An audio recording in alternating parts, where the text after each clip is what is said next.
Hello guys, welcome to vlog again. Ito na naman. Ready. So, busy ang pager. So, hugas tayo guys. Ayoko lang mag-isa. But, I'm okay. Ganito ang hugasin ko. Pero be strong lang naman ako guys. So, ganyan lang guys ang buhay ko ngayon. Anong oras na?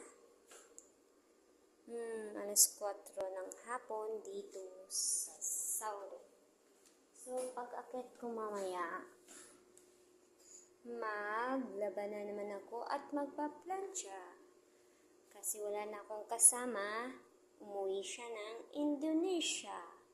So, 6 months pa siya babalik. Ay, kasal. But, okay lang. So, guys, bye. Thank you to watching.